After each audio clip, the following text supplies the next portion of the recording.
Welcome to Saturday versus Sunday. I'm John Barban. With me is Jeff Dover, and let's talk football. Yes, today we're talking about coaches, specifically if you've got championship experience, you've been on a staff that's won a championship. Does it make a difference in the NFL? Does that make a difference in or determine or predict in any way success with your team for this upcoming season? Right. So I'm wearing the LA shirt because Sean McVay represents a coach who has won a Super Bowl, but was never on a Super Bowl winning staff. Mm-hmm. So that's one example of a coach who proves that you don't have to have experience. Nick Sirianni's another. He just won a Super Bowl. Mm-hmm. He himself has never. He's coached on many teams, but never on one that went all the way.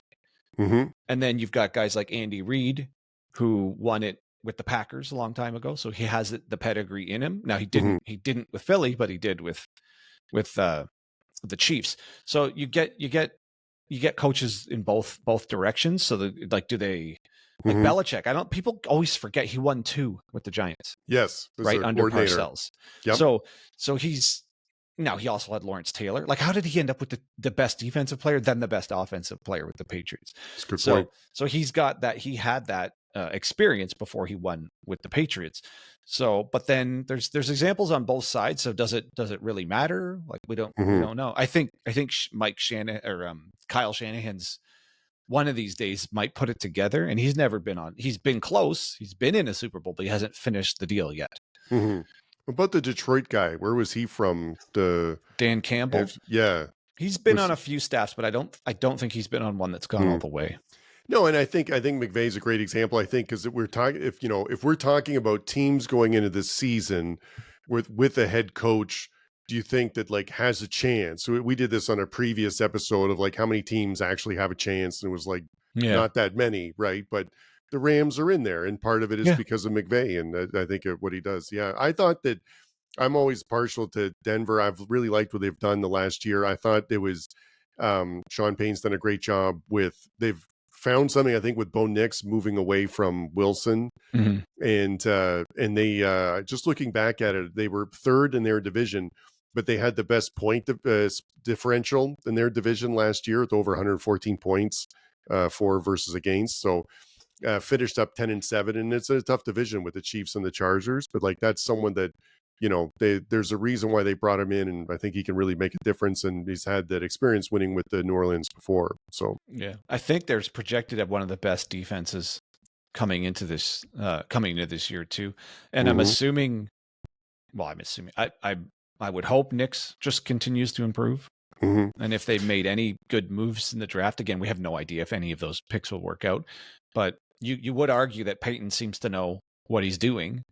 And if he's got a clue that Nix can play, I mean, they made it. That was a tough division to actually make it into the playoffs this past year. Well, and they had the second best defense of all of the AFC last year, next to the Chargers. The Chargers had the best one, but that was only by about 9 points. So so you're right. Denver's got a good defense, and it should be good again this year. So yeah, Payton's an example of a current coach that's already got experience. Like, is there any particular, like I was looking at like Sean McDermott. I don't think he's been on teams. I think he's been a coordinator on a team that's made it to the Super Bowl, but not won. Okay. So I'm just trying to think of the obvious coaches who could win the Super Bowl this year. I mean, Harbaugh. Yep. John Harbaugh, but he's won it already. So that wouldn't be new for him. Jim Harbaugh's been, but hasn't won it. Who's the guy at Miami? The McDaniels, I don't think he's been on a staff. I think he's been to it as a staffer, but not as a coach, but not at the head, not won it. Okay. So I'm just trying to, but you really put Miami in a category of a team that could win it this year? No, but it was. I'm just trying to think of teams who could be he seemed like a young up and coming hire at the point, and so I was sort of assuming that he came from a staff that, you know what I mean. That's part of the Shanahan coaching tree. So he's been. I think he was there on the Atlanta team. I think. Okay. I don't know. I have to look into it. I didn't bother looking into him. And the Commanders. Yeah, that's okay. So that's the Dan Quinn. Yeah, right? I didn't look into his lost. Man, I should have done some more research here. Lost it to the Patriots, so that because he was at Atlanta then, right? So was he? Oh, right. So he's been too. So I'm trying to think who else. Minnesota, that guy is. Oh, Kevin O'Connell. Yeah. Just don't think that team's with McCarthy's going to be I mean, it would be crazy to think that a first year, well, a rookie would just take them all the way. I mean, obviously Jaden Daniels made it to the NFC Championship game, so I guess stranger things have happened. I mean, who else is like an obvious potential new, like first time winning, kind of like how Sirianni was a first time winning last year. I guess McDermott would be one of them. Green Bay, the LaFleur, he's a Shanahan coaching tree as well. But he was at Central Michigan before, wasn't he? Yeah, but I think he's also part of that coaching tree, like out in the NFL. So I mean, yeah, I guess Campbell's in there, LaFleur's in there, who could win. Who's at Cincinnati? Oh, Zac Taylor. I think he has. I think he has been on a Super Bowl winning staff. So and he's obviously been there. So it's like, do we think that the Chiefs are going to be there again this year? Well, I mean, it's there. Is there any reason not to think? They looked so different last year in how they did stuff, which was on one hand impressive because it used to be the dynamic offense and the defense just sort of holding a minute, but it was really defensive first and running more and really taking what the defense gave you kind of thing. It was a really different feel to it, but which also works in the NFL, right? And the only thing that would I think goes against them this year is that they're in a tough division. So that always makes it harder because they got 2 games against the Chargers, 2 games against the Broncos, those are tough games, you know. Yeah. So, and I don't think the Raiders are really going to be as much of a walkover as they were last year. So, you know, so that makes it tough. It's not like the Texans who are playing the Colts, Jaguars, and Titans, which I don't think is not exactly murderous row. Also, they try to give them one of the toughest schedules. Yeah. When you make it to the Super Bowl. So, I mean, they're trying to even it out as much as possible. Also, it's highly unrealistic for them to just continue to go. Like this has been a kind of an unprecedented run that they've been going on. So if they get back there, I wouldn't be surprised, but I'd also wouldn't be surprised if they have a gap here where they don't get back there for a few years. Also, I don't know how many more productive seasons Kelsey really has in him. I mean, he wasn't bad last year, and the way they won last year was so unexpected, almost unexplained. Like, did they win 11 one-score games? Yeah, and their point differential is crazy. It was plus 59. Like, no, it was considering that the Chargers were plus 101, the Broncos plus 114, like the Baltimore's plus 157. Like they had the same point, a similar point differential to is like the Steelers, or you know, like it's really crazy. But okay, so Zac Taylor, he was there. Yeah. I know he's hired as the Bengals coach 2019. He was with the assistant wide receivers coach for the Rams 2017, 2018, but that wouldn't have done it. The 2016 University of Cincinnati offensive coordinator, 2012, 2015 Miami Dolphins. No. Then 2008, 2011 is a graduate assistant at Texas A&M. All right, so he's never been on a Super Bowl winning staff, but he's been to the Super Bowl and almost like he got as close as you can get. But obviously McVay beat him. Yep. So I mean, do we have? I mean, I would put. I'm trying to think of who else is an obvious coach that could be a first time. Sean McDermott's got to be at the top of the list just because he's got Josh Allen. Yep. Yeah, but, and the Houston guy maybe is that DeMeco Ryans. I think he's been there as a assistant coach with the 49ers. Okay, but I mean that team seems stacked to me this year.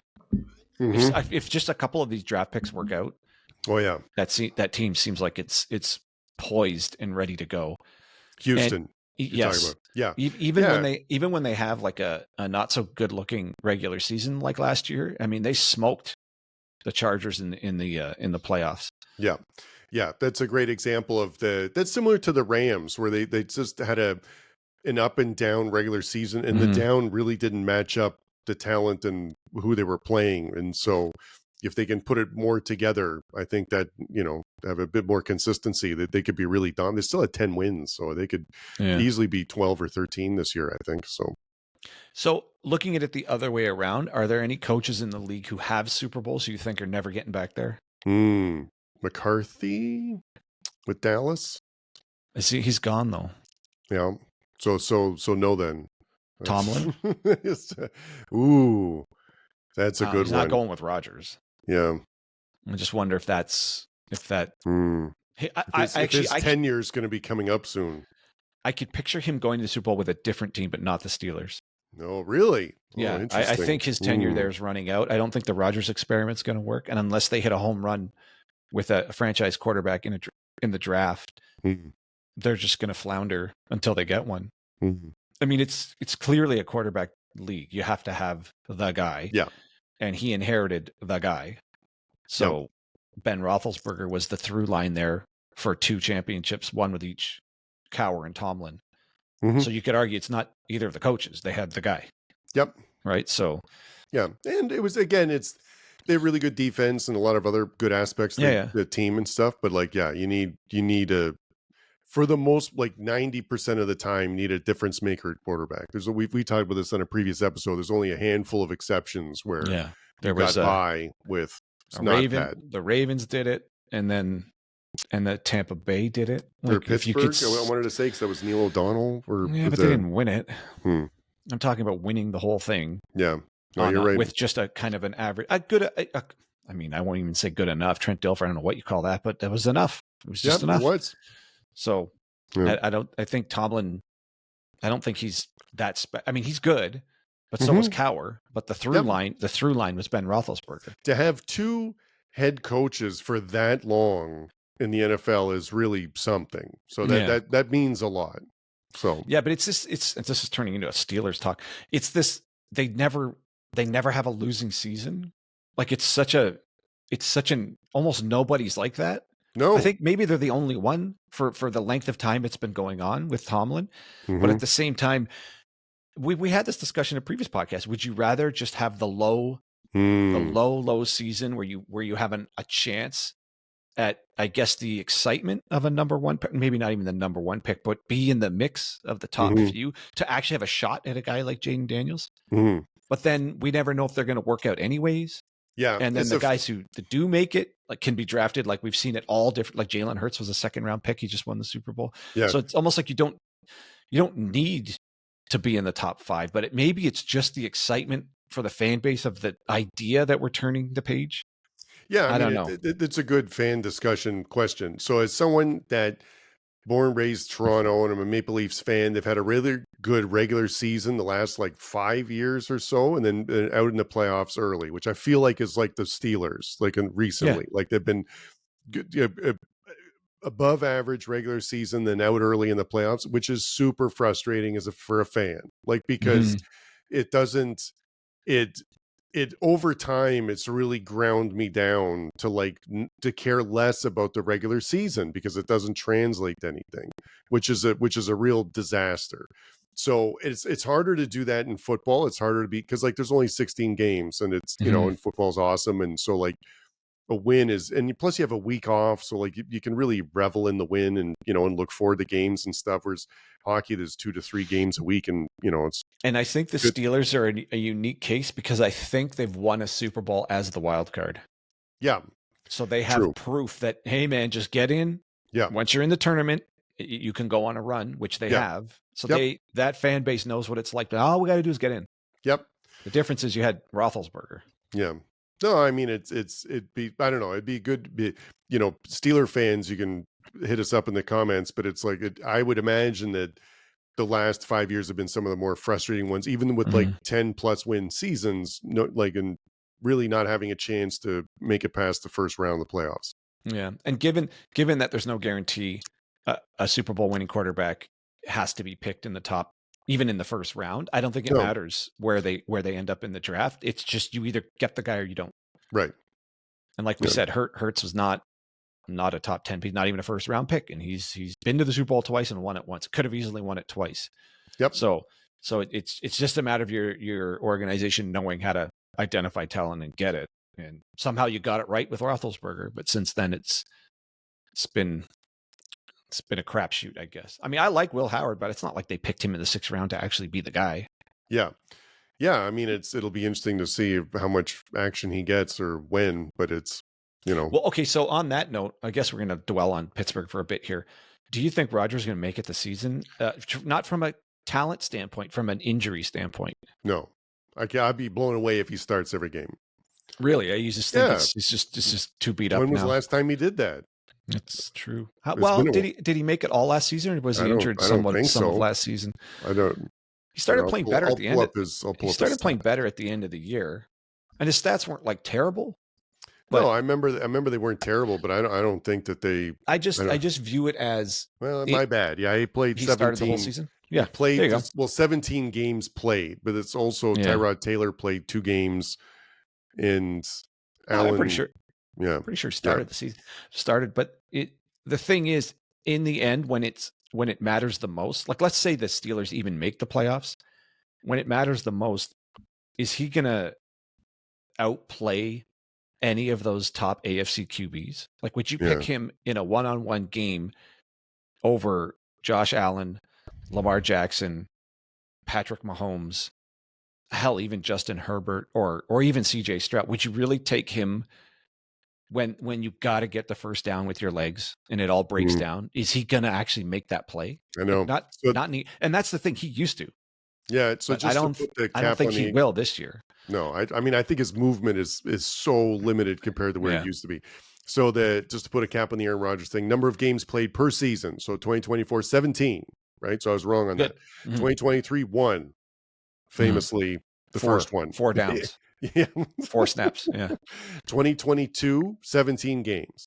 2021, 16. 2020, 16. 2019, 16. 2018, 16. So maybe I'm wrong on I've just apparently the one Achilles tear really damaged my recency bias. Yeah. Well, you also said that you can really heal from that. The surgery is very, very robust. You can. Yeah, the surgery wise, it's good. So, but I mean, that was not many. Most of the time, it's not a 40-year-old QB when it's happening, right? So, but anyway, so yeah, I mean, I'm going to stand by what I said. I'll be surprised if he plays 16. If he starts 16 games this year, I would take the under. And but yeah, I mean, it's so if you were betting on, is this year's Super Bowl going to be won by a coach who it's their first Super Bowl, or that's a good question. A coach who it's another Super Bowl as a head coach?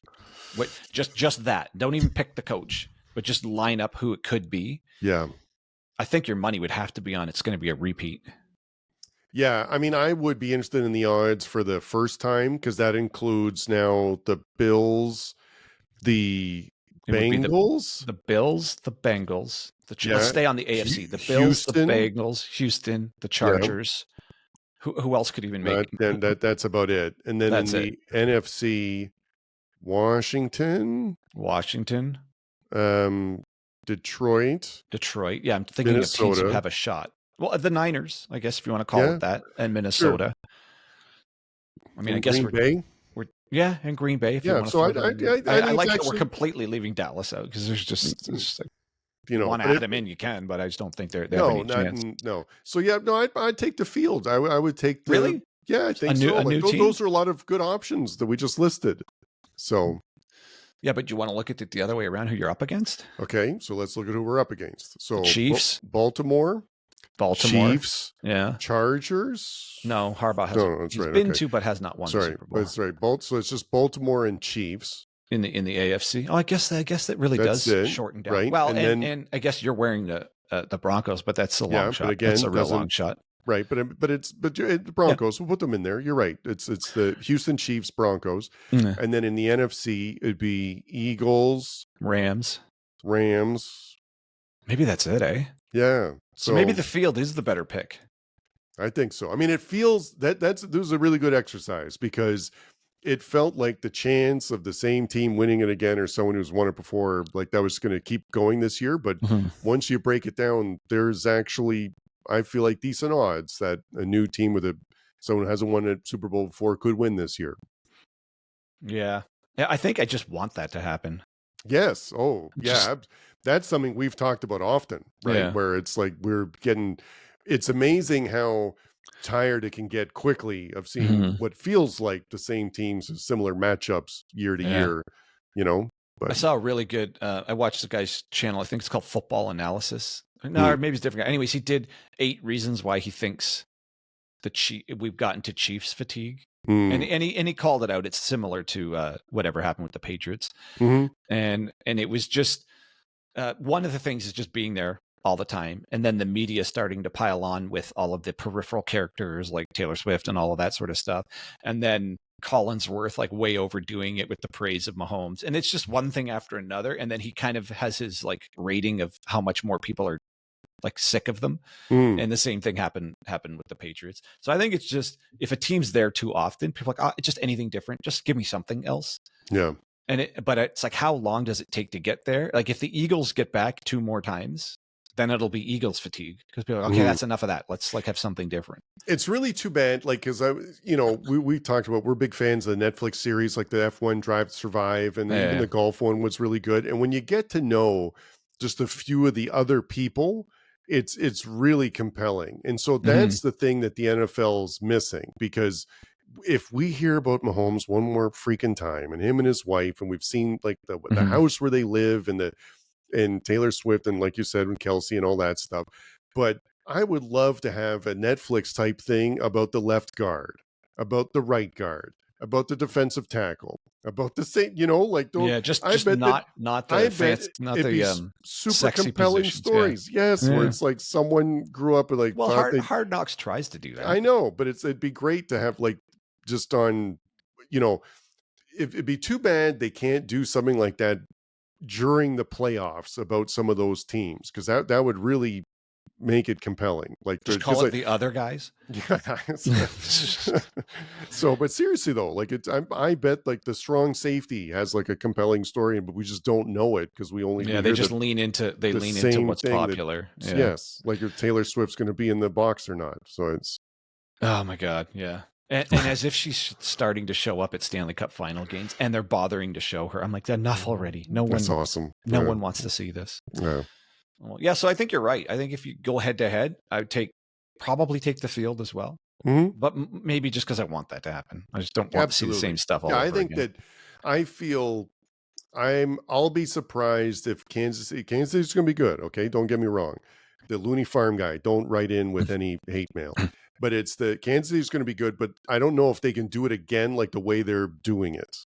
Like I feel like that's harder to sustain. I think the offense has to get a little bit better in order to make it. Yeah, the defense, as long as it holds, that's good. But the offense can't be as weak as it was, and you can't rely on winning that many close score games. Some of those are just going to bounce the other direction. Yes. I mean, so many of those games were totally improbable. Yeah, like blocked kicks to win games. That whatever happened with that Raiders game at the end of the game, like there was just so many improbable endings to their games that it would be statistically almost impossible for that to happen again. Yes, agreed. So I still think they're going to win like 11 games or something, but I just don't think they're going to do what they did last year. No, and I think the Chargers and Broncos are going to be better too. So that makes it a tougher thing for them. All right, so we're taking the field. We think it's going to be a new first-time Super Bowl winning head coach. Just exciting. Yeah, well, I hope it happens. So we'll have to see.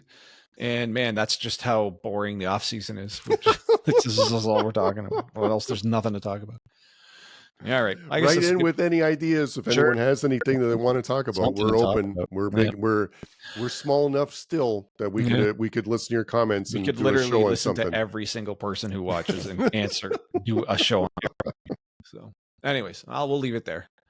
All right. So for Jeff Dover, I'm Jon Barban, and that's your Saturday versus Sunday podcast.